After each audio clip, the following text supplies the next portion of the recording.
This is East Asia Tonight. Good evening, I'm Mateli Edwards. Tonight's top stories from East Asia. India and Japan gear up for a high-stakes 2+2 ministerial dialogue on security, defense and the Quad alliance amid rising Indo-Pacific tensions.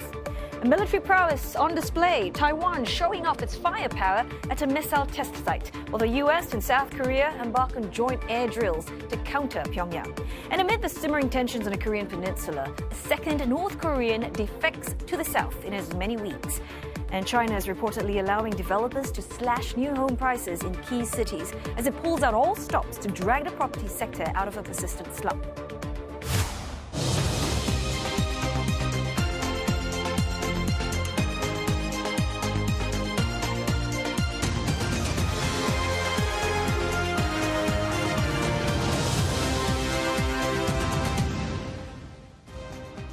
Ahead on East Asia tonight, Taiwan's male-dominated tech industry has long faced a talent shortage, but industry bigwigs think that they have found a solution to get more women into tech through education.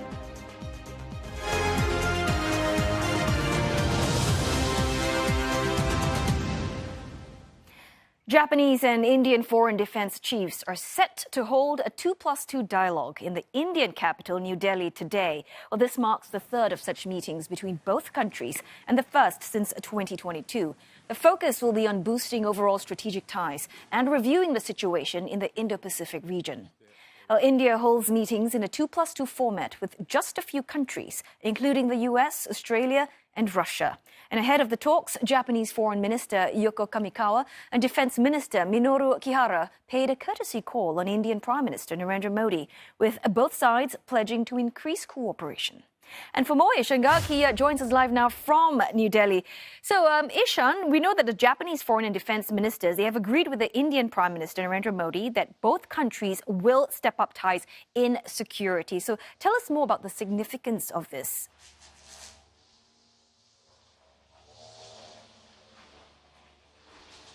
Well, defense dialogues are going to be incredibly important, and the reports that we are getting is that India and Japan are likely to agree on securing new naval defense systems from Japan. Delhi is likely to purchase antenna radar system that can be equipped on naval vessels, and that will be important for India's naval fleet. And this is important in terms of India's defense arsenal, because so far India has been heavily reliant on Russia, for which it has been criticized by Western countries. And in the past 3 years, since Russia's full-scale invasion of Ukraine, it has been trying to diversify its arsenal, trying to find newer partners, trying to find if it can purchase defense equipment from different countries. And procuring these radar systems from Japan could play an important role in that regard. And for Japan, it's important as well, because one of the things that we are expecting Japan and India to talk about is the security situation in the Indo-Pacific region,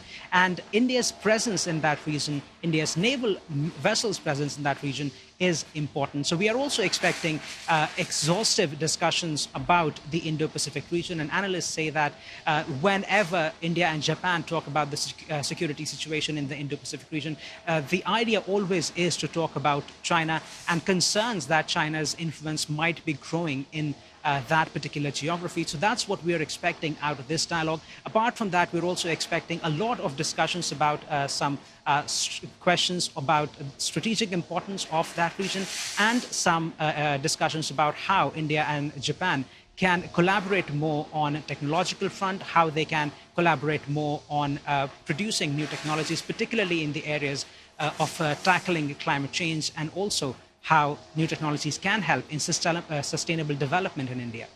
Right, so you've mentioned a few things, Ishan, about talking about, the security situation in Indo-Pacific, China, obviously as well. What are some of the other issues that will remain high on the agenda?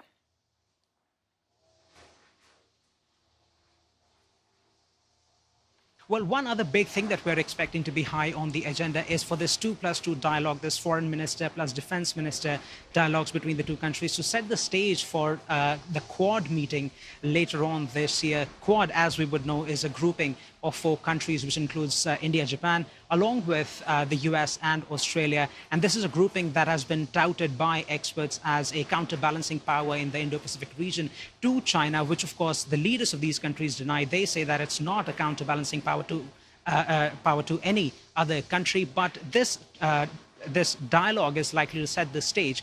We're learning from reports that India has been trying to host the Quad leaders meeting, but with the U.S. presidential elections now in progress, and with the Japanese Prime Minister now likely to change. There's going to be conversations about when that meeting can happen. So this is likely to be on the top of the agenda as well. Apart from that, Japan's foreign minister has said that India-Japan people-to-people ties will also be on the top of the agenda, and it's likely that there will be an announcement made after this 2+2 dialogue meeting about Japan celebrating an India month next month, and India celebrating a Japan month between September and October. All right, we'll be looking out for that. Thanks so very much. Ishan Garg speaking to us live from New Delhi. And now for more insight on Japan-India relations and how common ground brings the two countries together, we will be speaking with Kotaro Tamura, adjunct professor at the Lee Kuan Yew School of Public Policy, later this hour. China has warned the U.S. that it has no right to intervene in its disputes with the Philippines after Monday's clash near a disputed reef in the South China Sea. Well, the ship collision near the Sabina Shoal damaged 2 Philippine Coast Guard vessels. The U.S. condemned China's actions as dangerous and reckless. But Beijing says Washington is not a party in the conflict and urged the U.S. to stop provoking confrontation in the South China Sea. Well, in the meantime, a Philippine Navy spokesperson says that China's increasing aggression is not expected to result in a full-blown conflict. But the Philippines says that Chinese Coast Guard are not helping efforts to build confidence. To ease tensions, Manila is studying the widening of a provisional agreement with Beijing. That deal helped to reduce confrontations when the Philippines resupplies troops on the Second Thomas Shoal, which is another contested reef. But even that agreement may be at risk because both sides are disputing the key terms of the deal. Taiwan has test-fired missiles this morning near the island's southeastern coast. It was the first time in more than a decade that the media were granted access to a sensitive base to witness the event. Both domestically and U.S.-made surface-to-air missiles were launched from the Jiupeng base at dawn in what the Defense Ministry says is a smooth and solid drill. 我想今天所有发射的飞弹都顺利的命中目标，那么也展现了2个部分的意义。一个部分是我们的官兵的训练是非常扎实，那么另外一个部分，那么我们的武器装备透过这个整个的一个验证的过程，实弹设计的过程也得到了一个验证。整体而言，基本上我们已经达到了我们的一个目标。 The Jiupeng base in Pingtung County is where the government-run weapons developer, the National Chongshan Institute of Science and Technology, tests new missiles, among them those designed to hit targets deep in China. China has long claimed Taiwan as its own territory and has vowed never to renounce the use of force to reunify with the island. But Taipei insists that only its people can decide their future. Amid heightened cross-strait tensions, Taipei has been moving to bolster its deterrence capabilities. 我想，我们对于台海周边的情势啊，都有非常严密的掌握，而且也适时的公布。那么，对于敌方所采取的各种侦查或者是侦测的措施，我们也有我们的反侦测的手段，所以这个部分我们是有信心。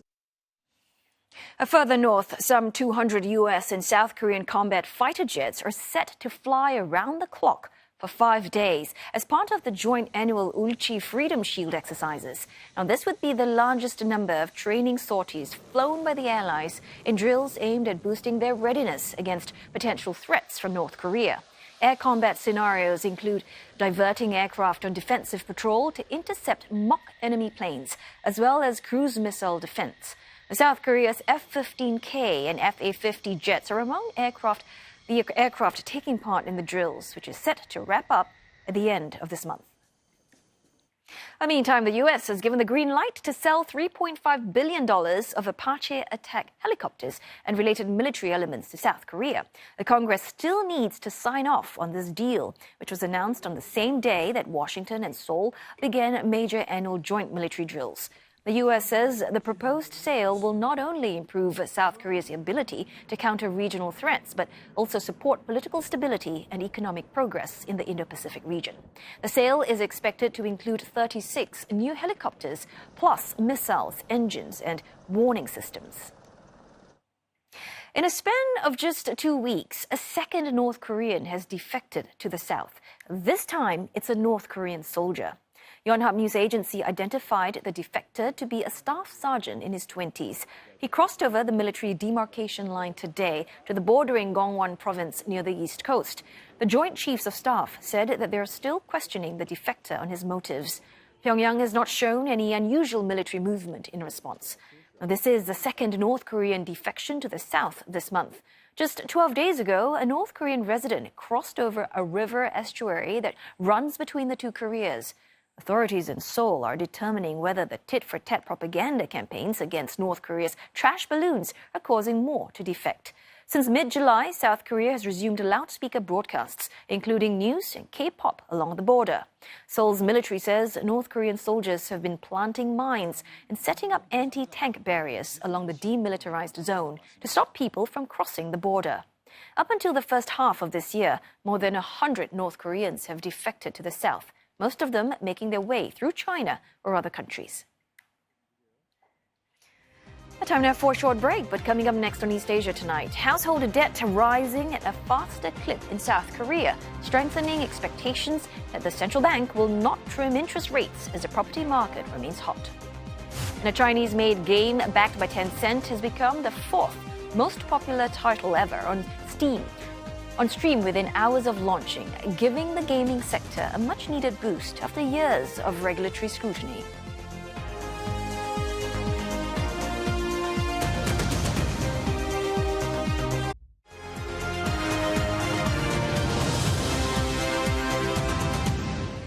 Hello again. Good to have you on East Asia Tonight. You are just in time for business news with Roland Lim. And Roland, there are reports that China is allowing developers to actually slash new home prices. Right, you are, Oteli. Authorities are ratcheting up their efforts a few notches. Now, they are reportedly taking a bold step to revive demand in the property sector by allowing new home prices to drop more rapidly. Bloomberg reports that top-tier cities such as Beijing and Shenzhen have started to allow developers to trim new home prices in some smaller projects. And this has triggered other adjacent new projects to follow suit. At least 10 cities have reportedly scrapped new home price guidance and to let market demand play a bigger role. Analysts are upbeat that the move may help remove long-standing market distortions created by government intervention. For years, China's housing authorities have adjusted the price range for new homes through a pre-sale permit system. The approach kept new home prices in the biggest cities in check since late 2016 following a property frenzy. But when second-hand homes went into freefall, the arrangement made it even harder for developers to sell their new homes. Now, for more analysis on this, we're joined by Zerlina Cheng. She is head of East Asia Corporates at Credit Sites, and she joins us from Singapore. Zerlina, very good to have you with us. Allowing market forces to dictate price falls and the scrapping of new home price guidance scheme. According to what you're hearing on the ground, what is the likelihood that authorities are allowing this to happen?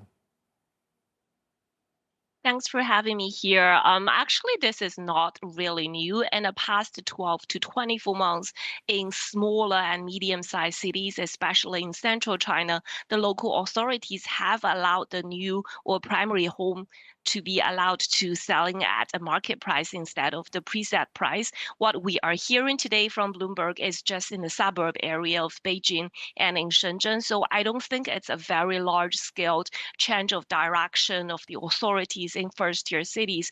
I think the market do need to give it a little bit of time to see how this implementation of measures is following through in the core districts of all these tier 1 cities. So you're saying that this is happening, but it's not a big impact. So unlikely to affect new builds, do you think? I don't think the impact is going to be very big at the moment because first, it's just happening in the suburb area. And second, if you look at people's demand for homes these days, a lot of people are not buying the primary market anymore, and they're going to the secondary market. In the past years, the reasons people are picking the primary market is because there is a discount in the primary market, and people are also hoping that price is going to go up in the primary market, and the supply in the secondary market sometimes is not ideal, especially if they're looking for certain districts related to the school area. But things have dramatically changed over the past 1 to 2 years, and now people are getting more and more comfortable with secondary homes, as well as the increased supply in a lot of the cities. So overall, I don't think the policy is going to have a huge impact over the near term.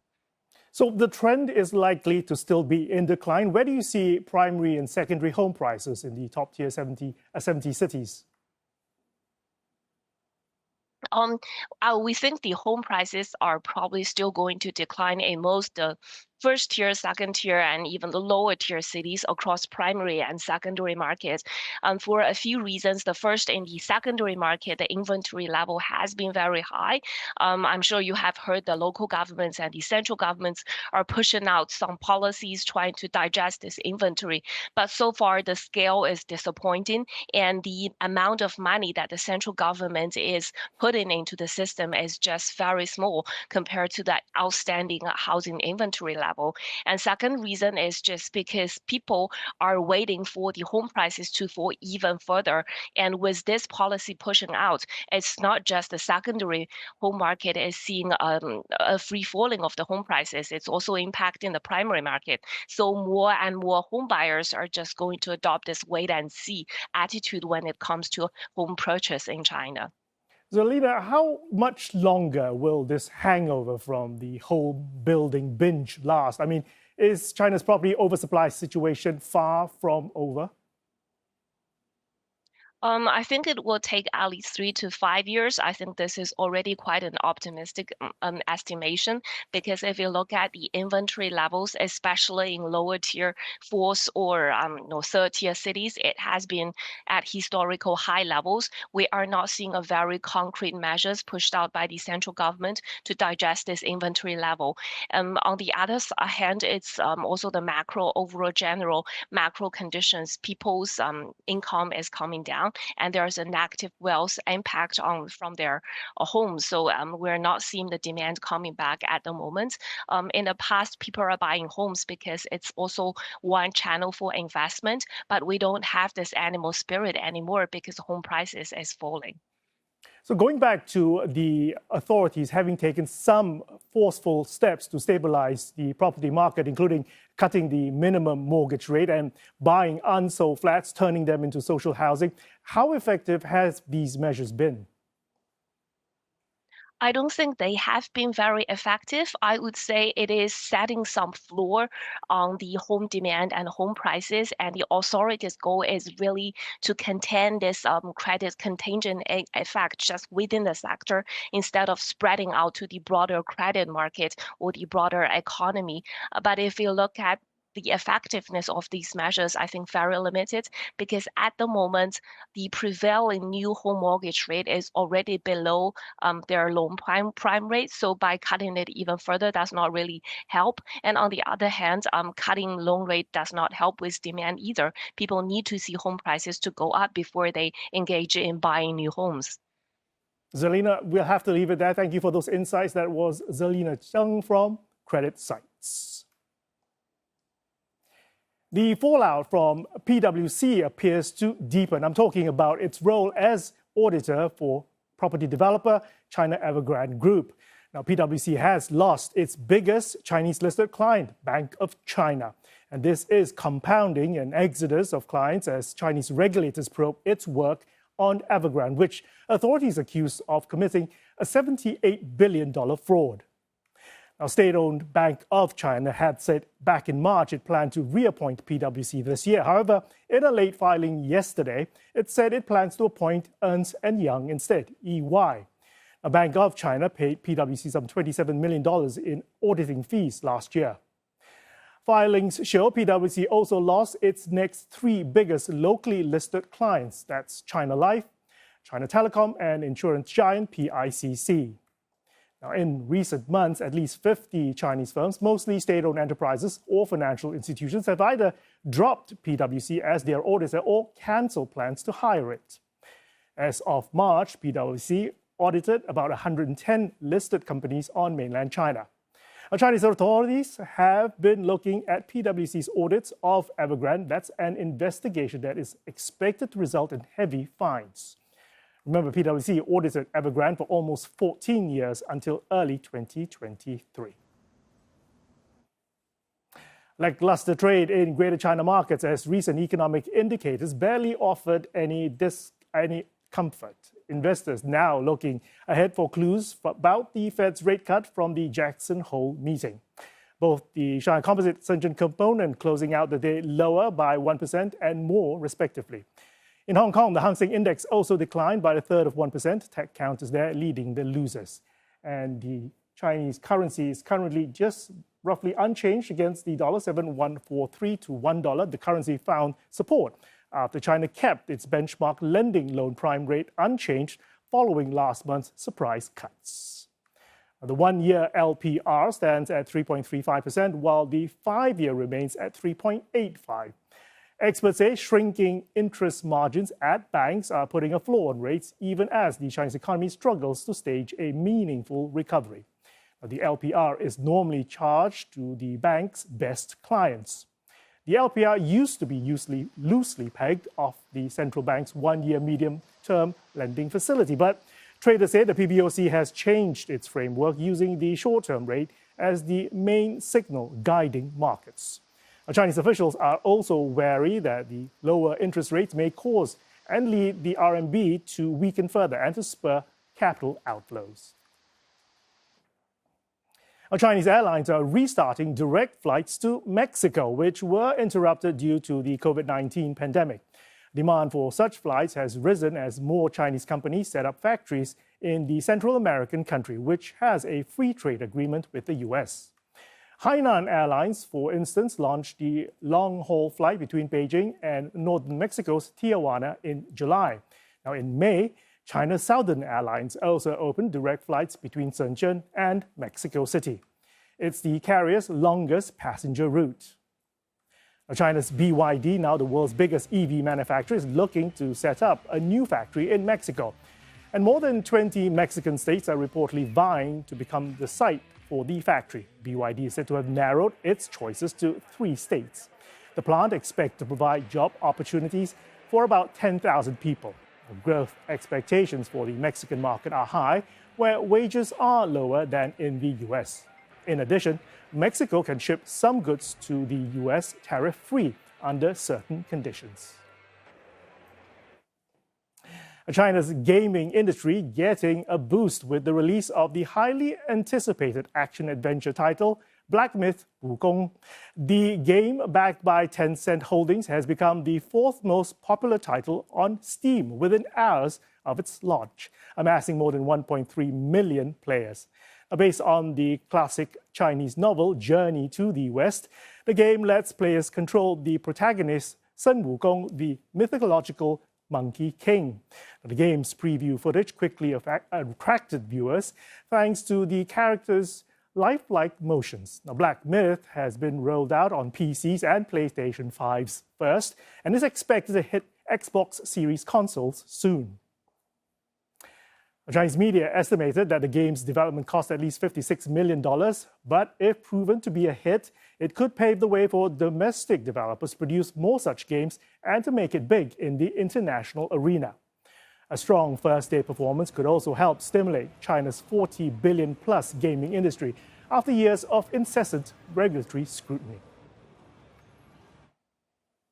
Now, South Korea's household debt grew at a faster pace in the second quarter. This is likely to deter the central bank from signaling any intention to cut interest rates when it meets later this week. Now, total household credit rose 1.9% on year to $1.43 trillion in the April to June quarter. Now, mortgage loans, the biggest driver of credit, jumped almost 6% to nearly $820.4 billion.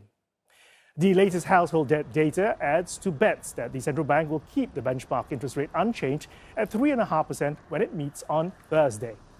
The Bank of Korea has expressed concern about rising household debt last month as home prices in Seoul continue to advance, raising the risk of financial imbalances. Remember, South Korea has one of the highest household debt-to-economy ratios in the world, with many people holding the bulk of their wealth in real estate. And that's all the business news for now. Back to you, Telly. Thanks so very much, Roland. Coming up on East Asia tonight, Japanese and Indian foreign and defense ministers set to meet in the next hour. We speak to an expert on what to expect.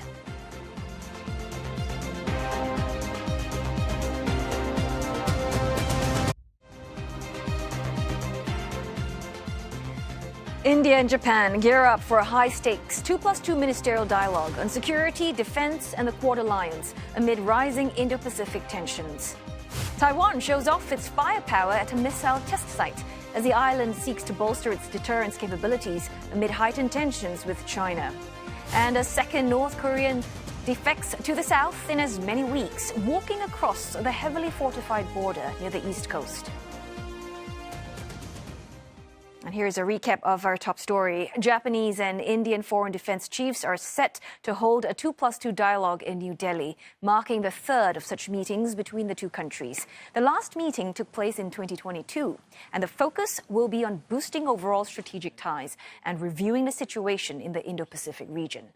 Ahead of the talks, Japanese Foreign Minister Yoko Kamikawa and Defense Minister Minoru Kihara paid a courtesy call on Indian Prime Minister Narendra Modi, with both sides pledging to increase cooperation. And for more insights, Kotaro Tamura joins us now. He's adjunct professor at the Lee Kuan Yew School of Public Policy. Well, good to have you in East Asia tonight, Professor. Now, we're all waiting to see who's going to be Japan's next Prime Minister on September 27th. And as the country enters a post-Kishida era, Professor, what do you think are the chances of a new government, possibly new personnel? Is that going to derail, or you think that's going to enhance the momentum of the 2+2 talks? I think it's no problem. It's okay. Whoever come into the position of the prime minister, I think Japan-India relation is strong and firm. And the past prime ministers, including Kishida-san, put so much resources into building a foundation, and they meet in total more than 20 times. So I think whatever happens in the prime ministership election, I think India-Japan relationship is okay. Good to know. India-Japan relations is going to be okay. But what do you think is on India's wish list for Japan's new administration? And I suppose, do you think Tokyo is going to continue to see India play a vital role in its Indo-Pacific strategy? I guess the answer is yes. Yes, India's importance is only becoming bigger. So India is already largest, the most populous country in the world, overtaking China, and overtaking Japan in terms of the nominal GDP, number 3 in the world. And India has tremendous advanced technologies, such as space and cyber. So it's mutually beneficial. And from the India side, Japan's high-tech in defense capability, such as radar technology, precision sensoring technology, and telecommunication technologies, those 3 technologies can be applicable for the missile defense, especially in the maritime in India. So I think it is mutually beneficial, and especially India, it's a huge opportunity to enhance their maritime defense capabilities by introducing more Japanese technology transfer. And also, Professor Tamura, we've seen the Indian foreign minister visiting South Korea and Japan. That was back in March. Do you see a three-way security and economic partnership on the horizon? In my opinion, I think so, because India, South Korea, defense cooperation is only enhancing. They'll do more joint development of the defense capability and the defense equipment, and they do the maritime security issues, and they share the mutually interesting project globally and regionally. And the same thing can be said India, Japan. So why not these three countries can work together for the safety of the territory? So we're sharing a maritime border with China, and India sharing continental border with China. And we have the difficulty, and the balance is shifting. So India used to be saying they are no alliance, and recently they describe themselves as strategic autonomy. But in Japan's viewpoint, India is to some extent leaning toward Russia because their defense capability and different technologies are historically transferred from Russia. So Japan would like to change the status quo by transferring our own technologies. So such a grouping, if it so happens, which is Japan, South Korea, and India, to what extent will it complement the Quad bloc and serve as a counterweight to China's rising power? So India can evolve their diplomacy by strengthening ties with Japan and Korea. So U.S. and India has some difficult history, and Australia, India is developing. So by strengthening Japan, India, Korea, India, I think India can have issue-based more options diplomatically and enhance their defense and security capabilities by dealing with more allies, more countries in their own options. So, Professor Tamura, as China is looking on at this 2+2 dialogue that is about to happen, how do you think? What are they thinking? I mean, how do you think China is perhaps reconfiguring its own regional relationships as Japan and India's relationship or alliance strengthens? Yes, of course, they are not very happy. I think, honestly, there is a concern and anxiety. And already several Chinese media is reporting this meeting not only positively, I mean, honestly, not very, not very, but, actually negatively. So I think that's only concern and anxiety. But at the same time, Japan and India and South Korea not necessarily put unnecessary pressure on China. But we need to prepare for the worst case scenario. We need to have our own options to cut the deal with our neighbors. When you talk about worst case scenario, what exactly do you mean? Well, sometimes we get pushed by a neighboring country. For example, kind of trespassing that happens India-China borders and the maritime border between China and Japan. And what our most concern is if anything can happen over the Taiwan, that's directly hit the world second largest economy, and Taiwan is right next to Japan. So that should be included in the worst case scenario, I think. Well, we could certainly talk more, but I'm afraid that's all the time we have. Thank you so very much for your thoughts on this. Kotaro Tamura from the Lee Kuan Yew School of Public Policy. In the meantime, Japanese Prime Minister Fumio Kishida has called on his would-be successor to reform the ruling Liberal Democratic Party after the LDP announced that it will hold internal elections next month to choose its next president. Kyodo News reports that Mr. Kishida is saying that the election is an opportunity for the party to have a fresh start and to restore trust that has been eroded by links to the controversial Unification Church and a long-running political funds scandal. This follows Mr. Kishida's shock decision last week not to seek re-election after his term as party chief ends next month, amid dwindling support ratings that have dipped below 20% in response to the scandals, as well as rising prices. Just who will succeed Mr. Kishida remains to be seen, with some 11 candidates likely to vie for the position. Former Economic Security Minister Takayuki Kobayashi is the first to throw his hat into the ring. The 49-year-old announced his candidacy for the party's top job yesterday. A Kyodo News poll released on Monday shows former Defense Minister Shigeru Ishiba as most favored to succeed Mr. Kishida, followed by 43-year-old former Environment Minister Shinjiro Koizumi. Economic Security Minister Sanae Takaichi rounds out the third spot, who, if elected, will become Japan's first female prime minister. The World Health Organization has stressed that the disease mpox is not the new COVID. It says the health officials know how to control its spread. A senior official says countries can and must tackle mpox together, and notes that the response now and in the years to come will be a critical test for Europe and the world. This comes as the Democratic Republic of Congo says it hopes to receive its first mpox vaccines from the US and Japan by next week, as case numbers continue to climb. Officials say there have been more than 16,000 registered cases and 570 deaths this year, with the disease now affecting all 26 provinces.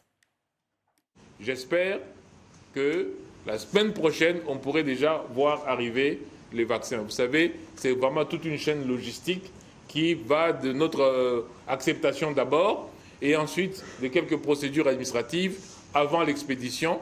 Mais notre plan stratégique de réponse de vaccination, lui, il est déjà prêt. Nous attendons juste que les vaccins arrivent. The US, EU and Japan have confirmed they will provide vaccines to Congo and other affected nations in Africa. The World Health Organization declared mpox a global health emergency last week after a new deadlier strain of the virus spread across Africa. Outside the continent, the first case of the new strain has been confirmed in Sweden. Countries around the world are ramping up preventive measures to counter the outbreak, led by increased vaccinations and testing. The Korean Peninsula is bracing for strong winds and heavy rains as tropical storm Jeongdari approaches. The South Korean Met Agency this afternoon issued a typhoon advisory for waters around Jeju Island, as well as cautions for strong wind and waves in the country's southern regions. Authorities have also activated its lowest-tier emergency posture in anticipation, while agencies prepare measures to minimize potential damages. The storm is expected to weaken as it moves northwards along the country's western coast into North Korea. The storm could worsen recovery efforts in the north, following last month's severe floods. A UN agency says forecasts of above-average rains from now till October means more flooding is possible, and that could lead to food security issues. Time now for another break, but coming up next on East Asia Tonight, how one Taiwanese tech giant is taking action to get more women to join the male-dominated sector.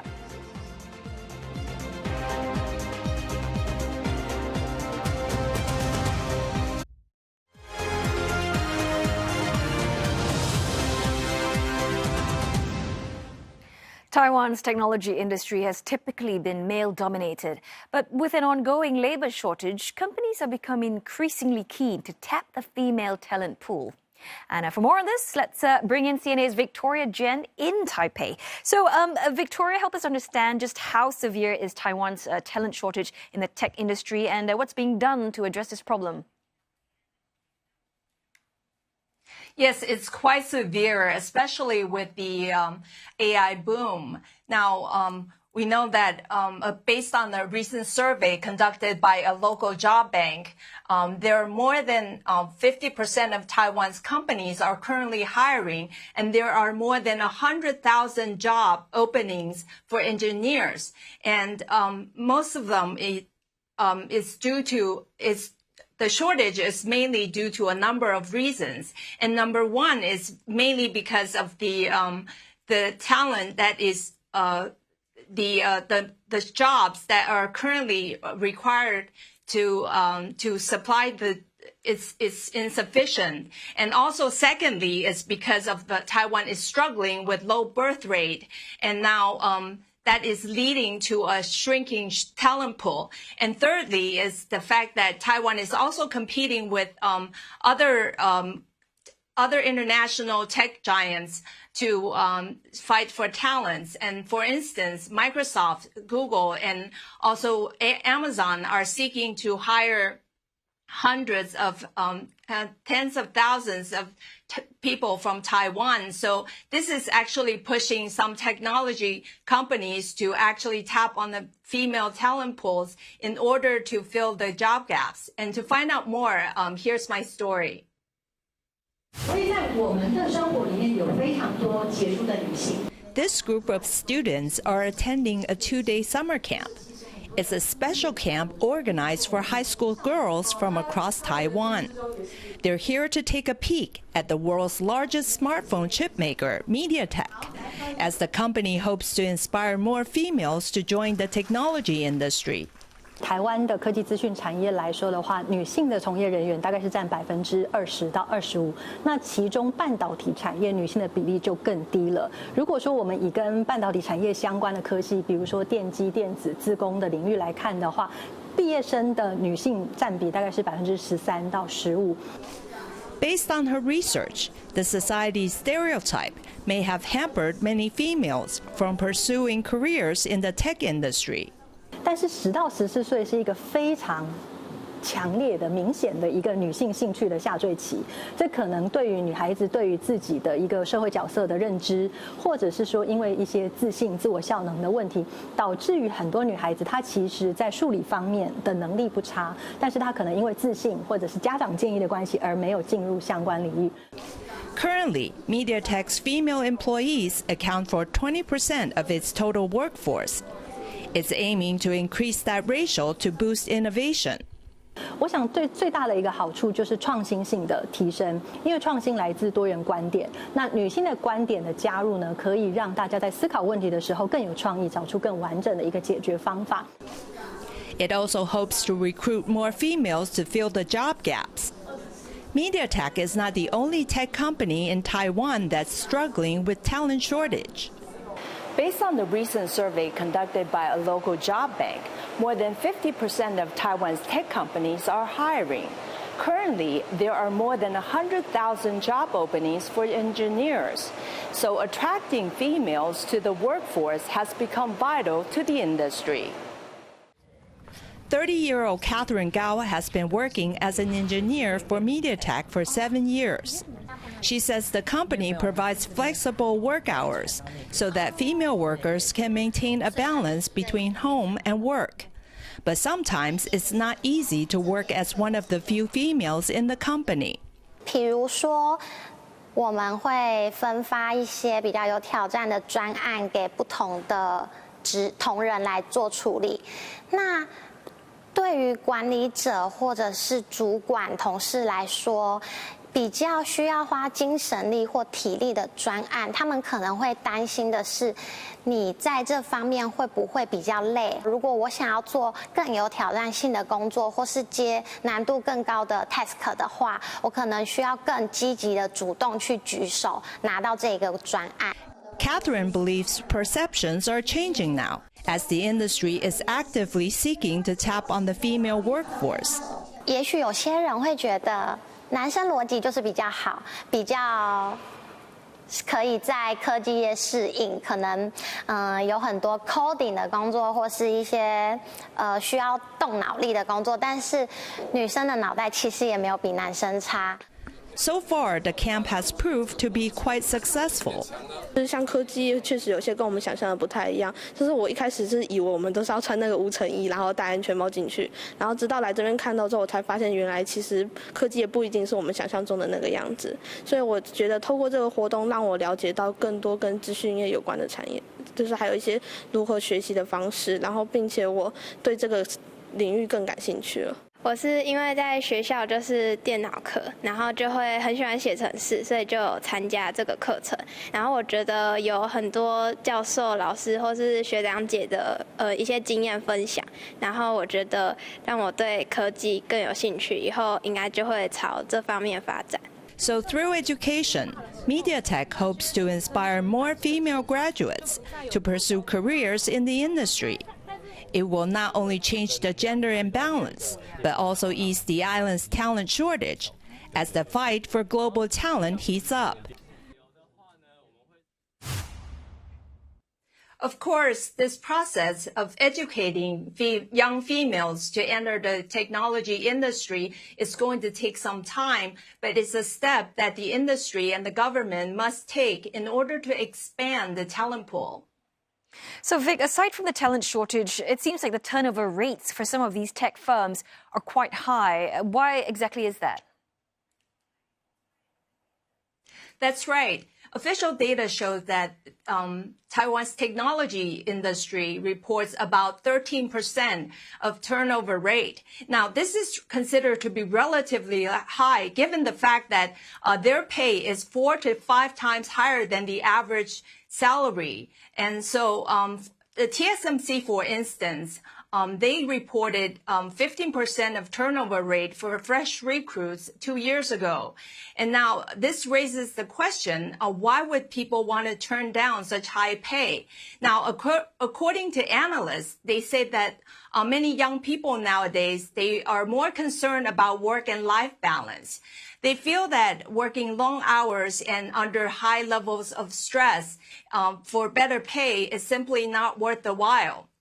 So they rather choose other jobs that not necessarily pay well, but at least they have time to enjoy life and also spend time with their families.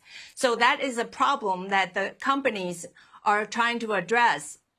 So many tech companies are now trying to provide better working environment and more flexible hours. And so far, some of the efforts have been paid off. MediaTek, for instance, they have a turnover rate of only 5%, which is one of the lowest in the industry. Well, thanks so very much for that story. CNA's Victoria Jen speaking to us in Taipei.